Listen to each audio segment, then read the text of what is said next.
Anand SOG પોલીસે નવા bus stand નજીકથી મધ્યપ્રદેશની મહિલા મંજુ જગદીશ ભુરિયાને 116 ગ્રામ એમડી ડ્રગ્સ સાથે ઝડપી પાડી છે।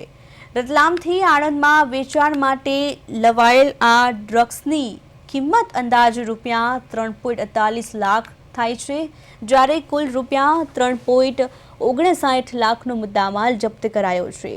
ચોંકાવનારી બાબત તો એ છે કે આરોપી મહિલાનો પતિ પણ નશાના ગુનામાં જેલમાં બંધ છે અને હવે પત્ની આ કારોબાર ચલાવતી હતી।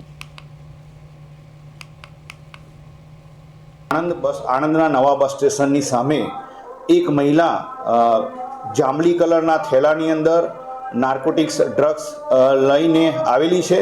જગદીશ ભુરિયા રહેવાસી બેડાવા તાલુકો જાંબુઆ એમપીના કબજામાંથી મળી આવેલ એમડી ડ્રગ્સ કુલ 116.270 ગ્રામ, જેની માર્કેટ વેલ્યુ 3,48,810 રૂપિયાનો મુદ્દામાલ મળી આવતા આ બાબતે તેની પાસે કોઈ પણ પાસ પરમિટ નથી, જેથી આ બાબતે એસઓજીમાં ફરજ બજાવતા HR પ્રજાપતિએ નાર્કોટિક્સ NDPS એક્ટ હેઠળનો ગુનો રજીસ્ટર કરાવેલો છે।